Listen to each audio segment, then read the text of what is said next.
Hi guys, welcome back to my channel to the special mini blog from Daily Blogger Dia. So আজকে আমি চলে এসেছি আমাদের স্কুলের ফার্স্ট টার্মের ওয়ার্ক এডুকেশনের কাজ নিয়ে।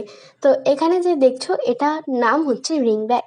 আর এই যে টোটাল যে ডিজাইনটা দেখছো, এই যে ডাল পাতা ফুল, টোটাল ডিজাইনটা কিন্তু আমি নিজের হাতে একা করেছি। তো এখানে দেখো এই যে রিং কিনতে বলেছিল, টোটালটা দেখো, সেলাইয়ের পোর্শনটা আমি তোমাদেরকে দেখিয়ে দিচ্ছি। এখানে দেখো সুতোটা এক্সট্রা পড়ে গেছে, যাই হোক। তো এই যে দেখো, এটা অনেকটা বাজারের ঝোলার মতনই দেখতে লাগছে আমি জানি, কিন্তু এই ব্যাগটা একটু চওড়াতে বড় হয়ে গেছে ঠিকই। এটা তো আমি ফার্স্ট করছি তাই একটু ওরকম হয়েছে, সেটা আমি নিজেকে মানিয়ে নিয়েছি। এই যে দেখো সেলাইটা আমি এখানে দেখাচ্ছি, কিন্তু এটার যে অ্যাকচুয়াল যে আমি প্রিন্টটা করেছি দুটো ফুলই করেছি, বেশি প্রিন্ট করিনি। কেননা আমি এই পাশে যা প্রিন্ট করব ওই পাশেও সেমই প্রিন্ট করতে হবে, তাই জন্য এই পাশেতে একটু বেশি করে করব, ওই পাশেও অনেকটা প্রিন্ট করতে হবে, অত টাইমও পাবো না। তো ওই কারণে এই দুটো ফুলই করেছি। তো প্রিন্টটা ভালো লাগলে প্লিজ কেউ কমেন্ট করতে ভুলবে না। আর এখানে দেখো পরের ইয়েতে আমি রিংটা দিয়ে দিয়েছি। রিং দিলে কি বলো তো, একটু সেলাইটা করতে সুবিধা হয়, কাপড়টা যেহেতু টান টান হয়। তো ওই কারণে দেখো এখানে টোটালটা হয়নি, এই দুটো পাপড়ি করতে না করতেই দেখো পুরো ফুরিয়ে গেছে সুতোটা। ওই জন্য আবার আমি আমার সুতোটা ভরে নিয়েছি। আর এখানে দেখো ফুলটা এঁকে নিয়েছি আমি। আর এই যে দেখো অনেক লম্বা করে ভরে নিয়েছি সুতোটা। এখানে দেখো আমি সেলাইটা করছি। আর এই যে দেখো এখানে সেলাইয়ের পোর্শনটা আমি তোমাকে দেখাচ্ছি। এখানে হচ্ছে আমি করছি হচ্ছে রান সেলাই। তো সেলাইয়ের নাম হচ্ছে রান সেলাই। এখানে দেখো আমি এটা করছি। আর দেখো কিভাবে করে নিচ্ছি সেলাইটা, তোমরা দেখতে থাকো পুরো ফুল ভিডিওটা, ধৈর্য ধরে দেখতে থাকো। তাতে তোমাদের যদি কোনো সময় কোনো রকম সেলাই প্রয়োজন হয়, বা আমি জানি তোমরা অনেকেই অনেক কিছু জানো যেটা আমিও জানি না, কিন্তু যদি তোমাদের কোনো দিন আমার এই ভিডিওটার প্রয়োজন হয়, তো সেই কারণে এই ভিডিওটা ছাড়া তোমাদের প্রয়োজনের জন্যই ছাড়া। এছাড়া এক্স্যাক্ট অনেকেই বিশ্বাস করতে চাইছে না যে আমি এটা নিজের হাতে করেছি কিনা, তো সেই কারণে আমার এই ব্লগটা দেওয়া আরও মেনলি পয়েন্ট। তো এখানে দেখো এই যে আমি কিছু কিছু সেলাই করে নিচ্ছি। মেনলি হচ্ছে তোমাদের এই যে পাপড়ির মাথাটা যে ওভাল শেপের হয় না, ওই ওভাল শেপটা কিন্তু আনাটা একটু মুশকিলের ব্যাপার। কিন্তু যারা সেলাই জানে বা যারা সেলাই টুকটাক আমার মতন করতে পারে, দেখো আমি তো সেরকম সেলাই করতে পারি না, টুকটাক মানে কাজ চালিয়ে নেওয়ার মতো যারা আমার মতো সেলাই করতে পারে, তো তাদের যদি তারা একটুখানি শিখে নেয় ভালোভাবে, তারা কিন্তু এটা করতেই পারে।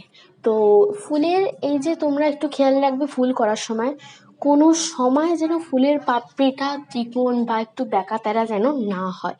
সবসময় ফুলের যে বিশেষ করে যে মাথার যে জায়গাটা, ওই জায়গাটা যেন সবসময় ওভাল শেপের হয়। দেখো এই যে বাকি যে দুটো পাপড়ি আমি ফুলফিল করেছি, দেখো মাথার জায়গাটা কিন্তু ওভাল। আর মাঝখানের গোলটাও কিন্তু গোল করাটা খুব ইম্পর্টেন্ট। প্লাস যখন তুমি এই ওভালের দিকটা আস্তে আস্তে করে এগাচ্ছ, রিংটা কিন্তু ঘুরিয়ে নেবে।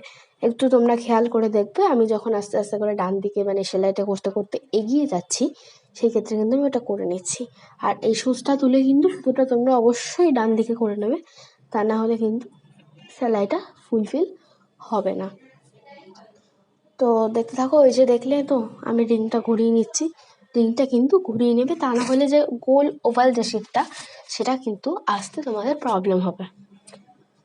তো এই যে দেখো এই যে ওভাল শেপ করে নিয়েছি, এটা কিন্তু ওরকম যদি চৌকো হয় তাহলে কিন্তু দেখতে খারাপ লাগবে।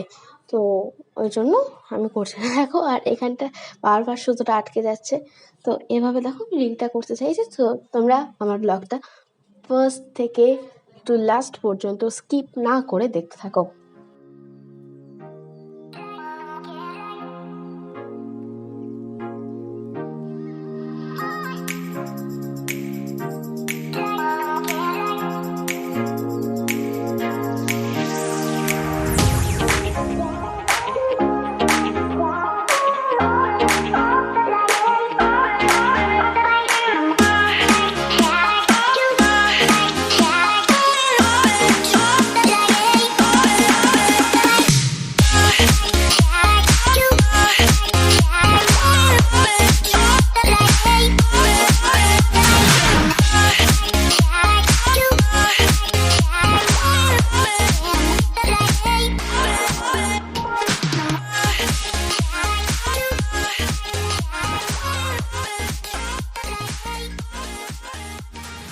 সো এখানে তোমরা দেখতে পাচ্ছ আস্তে আস্তে সুতোটা ছোট হয়ে আসছে, ওই জন্য আমি গিট দিয়ে দিচ্ছি। তো যারা এভাবে পাপড়িতে গিট দিতে পারে না, তো তাদের জন্য আমি গিটটা দেখাচ্ছি।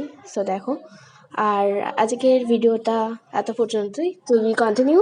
আবার আমি যদি পারি এই রিং ব্যাগটা টোটাল ফুললি প্রিপারেশন হয়ে গেলে, কমপ্লিট হয়ে গেলে আমি তোমাদেরকে অবশ্যই দেখাবো। সো এখনের মতো টাটা।